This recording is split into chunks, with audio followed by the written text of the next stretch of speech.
Bendito seja o nome do nosso Senhor e Salvador Jesus Cristo. Hoje, a aula número 7, e vamos apresentar o último estilo de liderança. Venha comigo, Pastor Paulo Rogério da Cunha, falando diretamente de Boston. Vamos colocar aqui o PowerPoint.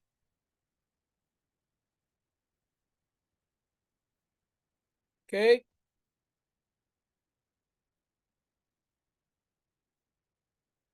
Princípio de liderança, aula 7. O líder piedoso, ou também você vai encontrar em muitas literaturas o líder democrático.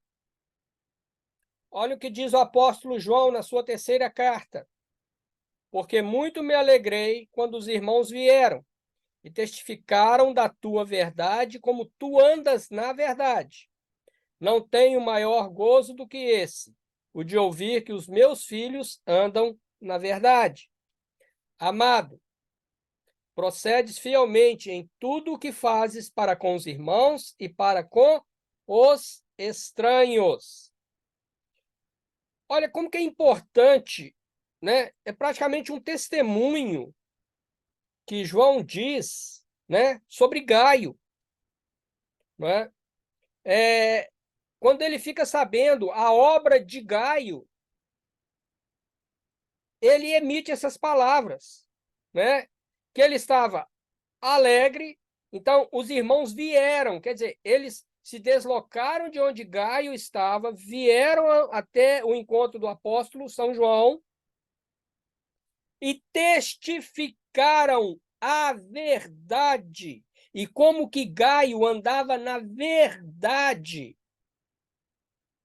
E quando João viu isso, já que Gaio, tudo indica que Gaio foi um discípulo de João, não é? No tempo em que João passou com Gaio, ele o discipulou e ele o preparou para ser um líder conforme a vontade de Deus. E nós vemos aqui o que João declara, né? Que ele não tinha maior gozo do que esse, do que de saber que ele tinha discipulado um homem de Deus, e esse homem de Deus estava seguindo a verdade, estava liderando um pedaço da igreja de Deus com a verdade bíblica. E de saber que a igreja onde Gaio estava, que aqueles ali, os meus filhos, quer dizer, João considerava aquela igreja todos como filhos dele, estavam andando na verdade. Gaio continuou a obra de João.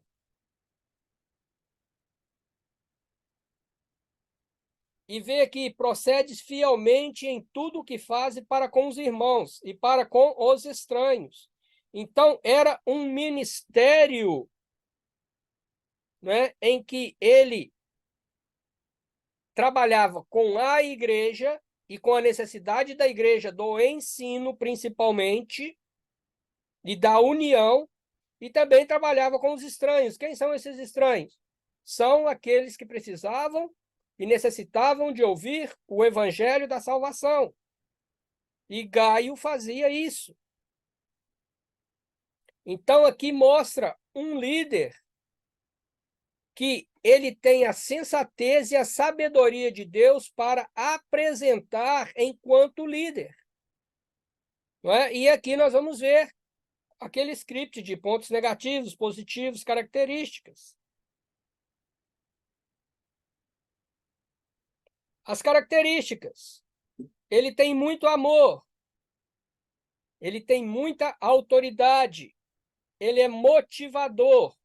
Ele separa a identidade do comportamento. Ele não tem receio de gerar novos líderes. Então, nós vemos o que dentro das características. E, olhando aqui o exemplo de Gaio, ele tinha muito amor. Por quê?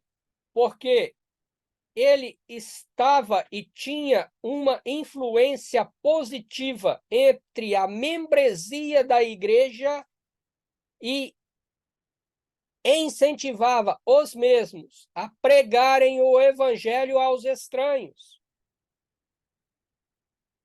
Além de cumprir o mandado de Jesus, ele ainda tinha o cuidado de falar e ensinar a verdade bíblica. João é bem claro dizendo isso. Isso gera autoridade. Mais uma vez eu disse, não é autoritarismo, é autoridade. Aqui é autoridade ministerial. A autoridade de Deus. Ele é um motivador. Porque se a igreja tinha, como João descreve aqui, não é? Tinha a vontade e testificava a verdade, e os irmãos tinham ido até João para dizer isso sobre Gaio, então ele era um líder que motivava os seus liderados. Líder que não motiva os seus liderados gera pessoas fracas, gera líderes fracos. E nós vamos ver que parece que teve, tudo dá a entender que teve aqui uma comitiva que foi a João, não é? E quando eles chegaram a João, eles testificaram sobre o que Gaio estava fazendo.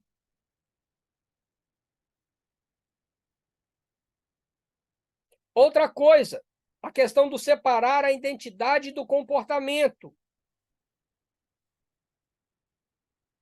O que é o líder piedoso ou democrático? A identidade. Eu tenho uma identidade. O que é a minha identidade? Eu venho de uma cultura, não é? Que eu sou brasileiro, então eu venho de uma cultura brasileira. Eu venho de uma cultura familiar, não é? De geração em geração. A família veio passando essa identidade. Eu tenho uma identidade social. Eu fiz um curso, fui trabalhar numa empresa, então eu tenho uma identidade dentro daquilo que eu aprendi. Isto é feito e gerado em mim. Então eu tenho uma identidade diante da sociedade. Essa identidade, não é? Seja ela positiva ou negativa, nesses três campos que eu disse, ela vai gerar um comportamento. Esse comportamento, ele pode estar dentro ou não da identidade que eu fui gerado. Então, por exemplo, como família, eu fui ensinado a ser um bom cidadão, um bom cristão, não é? Ser generoso, ser educado, mas o meu comportamento diante da sociedade não é esse. Apesar de eu ter aprendido a ser assim, mas eu não exerço essa identidade. Por quê? Às vezes o ambiente em que eu estou, eu deixo me influenciar por ele e mudo o meu comportamento. Então, o líder, que ele é piedoso, ele é democrático, ele sabe separar essas duas coisas, trabalhar essas duas coisas, para que haja um crescimento do seu liderado. Não é? Se é uma identidade distorcida e um comportamento distorcido, se ele está, como Gaio, aplicando a verdade bíblica, o ensinamento bíblico, a intenção é que essa pessoa venha a ser transformada através de Jesus Cristo. Não é? Não era isso que Gaio fazia? Não é isso que diz o texto?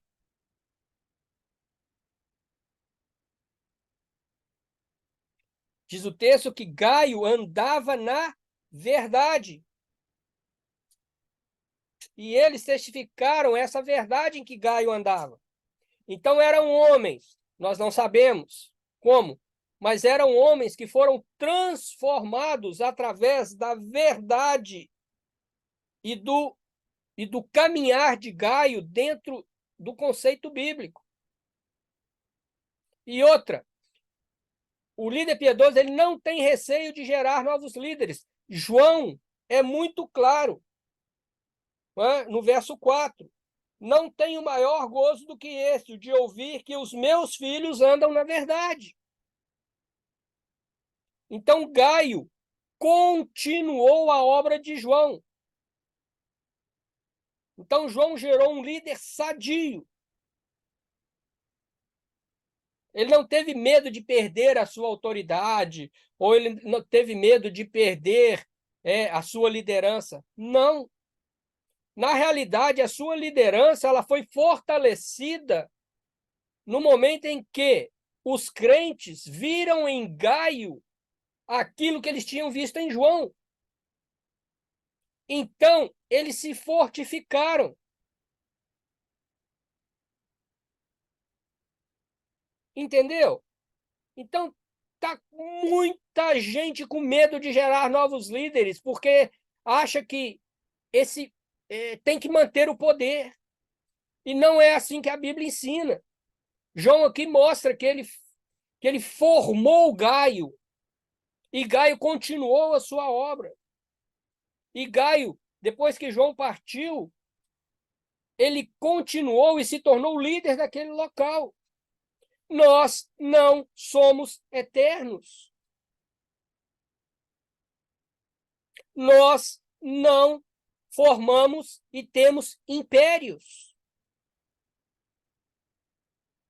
O reino de Deus é para crescimento e não estagnação.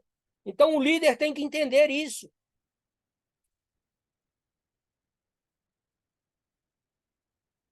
Olha os pontos positivos. Disciplina a conduta e não a pessoa.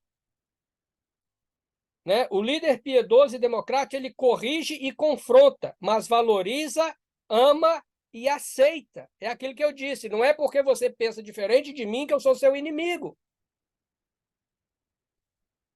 Eu estou aqui e, olha, isso que você falou é importante. Eu vou aplicar na minha vida e vou aplicar na vida da igreja, na vida da liderança. Não é? Ele busca pessoas para ajudá-lo. Por isso que ele aceita as ideias.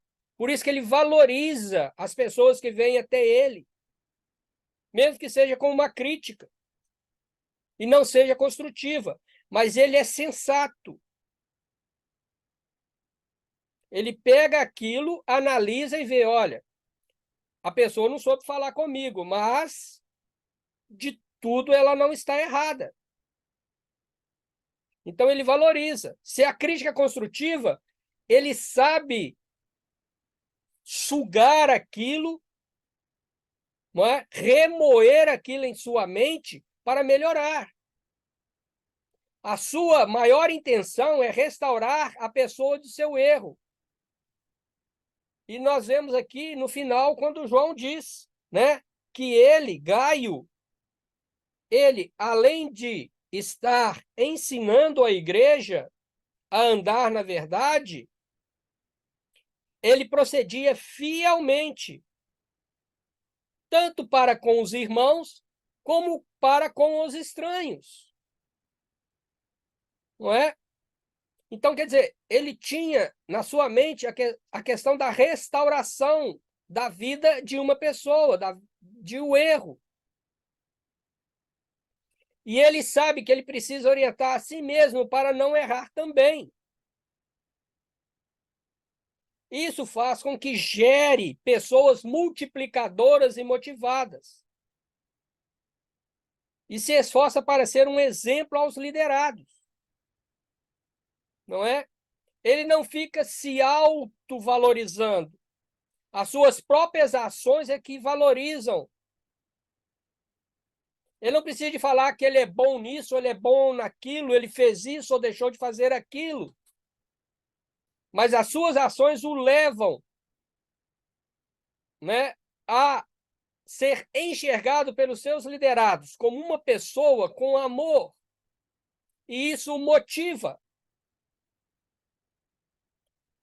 Esse é o líder ideal, e nós vemos ele na pessoa de Jesus Cristo. Jesus Cristo é o principal exemplo de um líder piedoso. Não é? Então, eu quero, agora que eu acabei aqui, eu quero ler essas 3 passagens, de 2 em Gálatas e 1 em Filipenses. Tá? Então, a primeira, que é falando sobre corrigir, confrontar, valorizar, amar e aceitar, olha o que o apóstolo Paulo fala à igreja na Galácia, Gálatas 4 e verso 16. Fiz-me acaso vosso inimigo dizendo a verdade? Pergunta complicada, hein?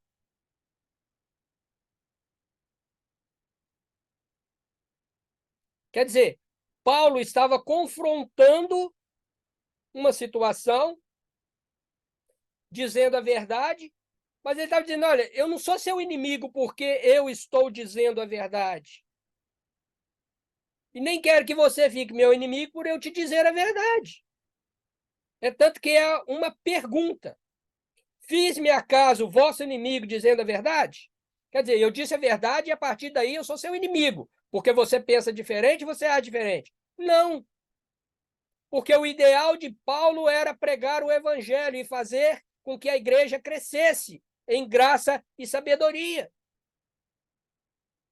Olha Gálatas 6 e 1. Agora já falando sobre a questão, né, da restaurar a pessoa de um erro, precisar orientar-se a si mesmo, para que ele também não caia, para que ele não erre. Olha o que Paulo diz, Gálatas 6 e verso 1. Irmãos, se algum homem chegar a ser surpreendido em alguma ofensa, vós que sois espirituais, encaminhai o tal com o espírito de mansidão, olhando por ti mesmo, para que não sejas também tentado. Então, nós vemos aqui, olha, você viu alguém num erro, vá até ele, com o espírito de quê? Manso, tranquilo, calmo. Quer dizer, mostra segurança, mostra autoridade, mostra amor. Para que, através disso, seja restaurado essa pessoa. E ele fala disso, olha para você mesmo, líder, olha para você mesmo, para que não sejas também tentado, para que também não venha a cair no mesmo erro ou num erro parecido. Então, Paulo mostra que, olha, eu mesmo preciso tomar conta de mim mesmo, para não errar também. Quer dizer, humildade. Saber que depende exclusivamente do poder de Deus na sua vida para continuar o seu ministério. Levar o seu ministério como a Bíblia pede. Não é? Então é um ponto positivo. Ele sabe que ele é homem. E o homem é fraco. E o coração do homem, às vezes, ele está pronto ao erro. Então ele precisa estar sempre ligado com Deus. Ele precisa estar sempre ligado ao ensinamento bíblico, à oração, ao estudo da palavra,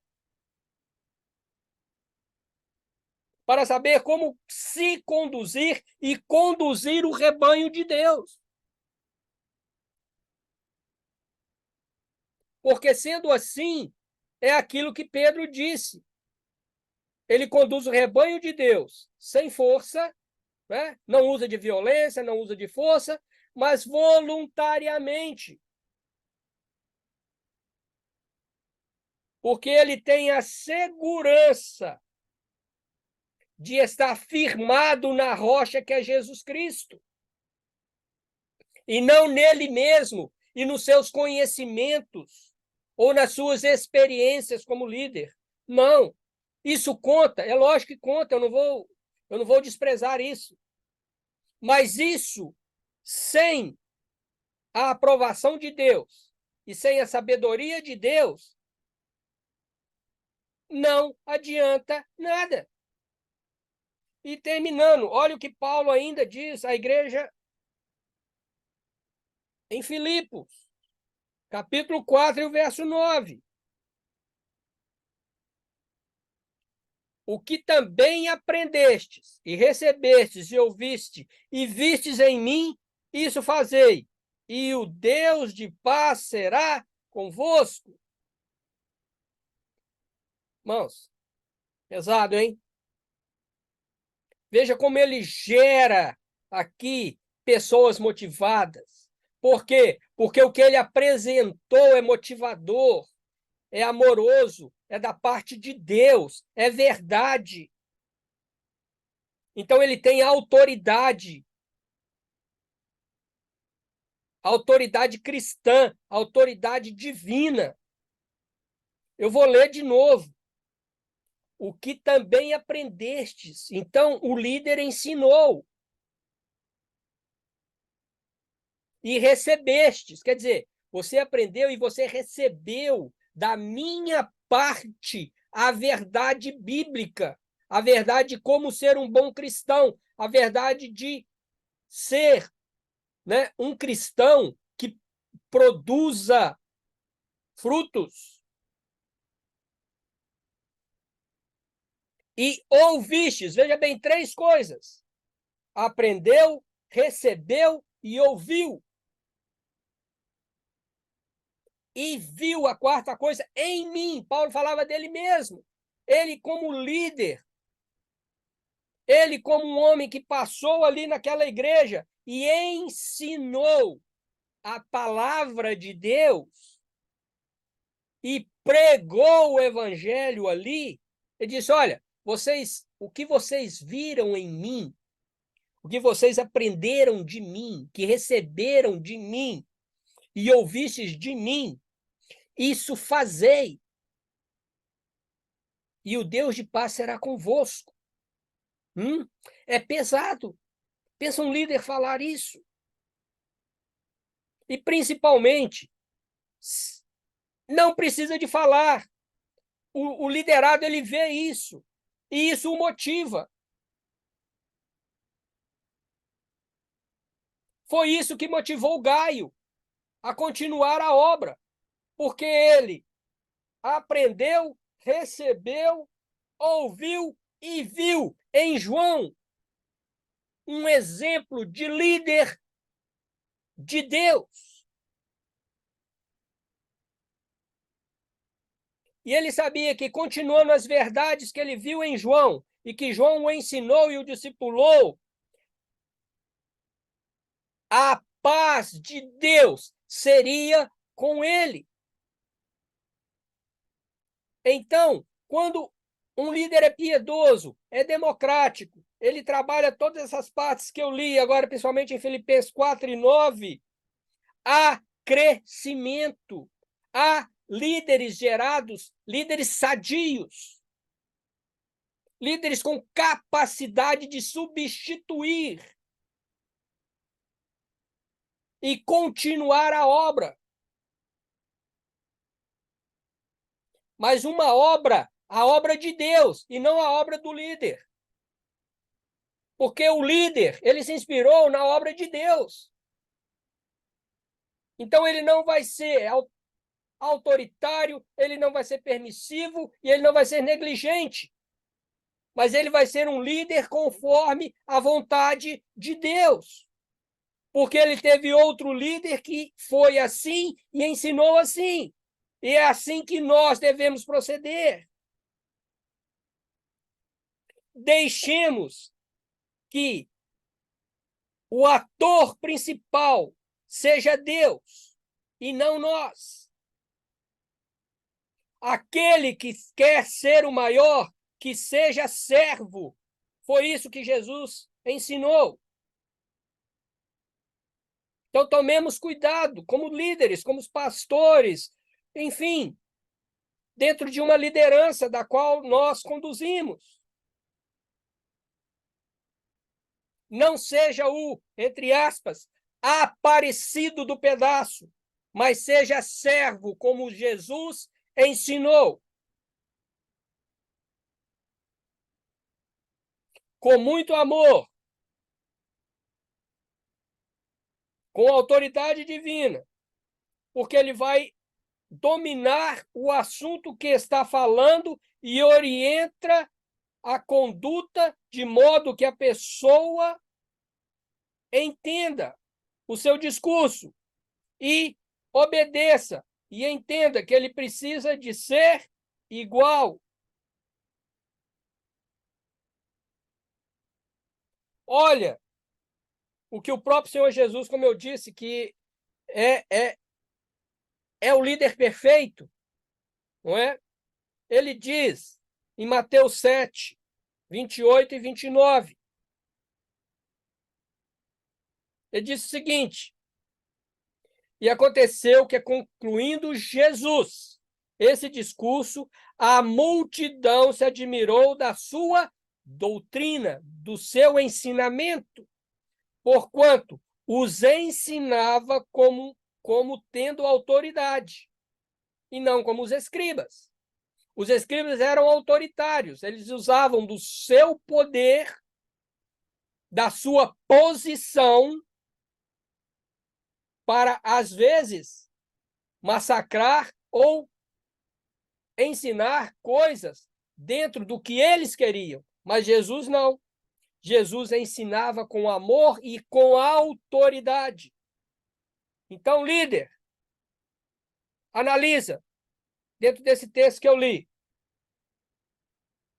29. Porquanto Jesus ensinava como tendo autoridade. Então, é autoridade como Jesus tinha. E não como os escribas. Você, como líder, está agindo como um escriba, ou você está agindo e tentando agir como Jesus ensinava? Liderado, como você enxerga o seu líder? Você enxerga seu líder como um homem que age por si só, que age querendo mostrar que tem autoridade, mostrar que domina a situação? Ou você vê no seu líder um homem piedoso, um homem que tenta seguir os caminhos de Jesus, um homem que conduz os seus liderados com amor e ensina verdadeiramente a palavra do Senhor? Eu vou deixar essa reflexão para vocês. Amém? Que Deus nos abençoe e que possamos ser homens e mulheres que, no papel de líderes, sigamos os exemplos de Jesus. Deixemos à parte a nossa vontade carnal e nos dediquemos mais às questões espirituais de Deus. Este não é o estilo de liderança que a igreja pede, não. É o estilo de liderança que Deus pede a nós. É diferente. Amém? Que Deus nos abençoe. Fique com Deus. Tchau, tchau.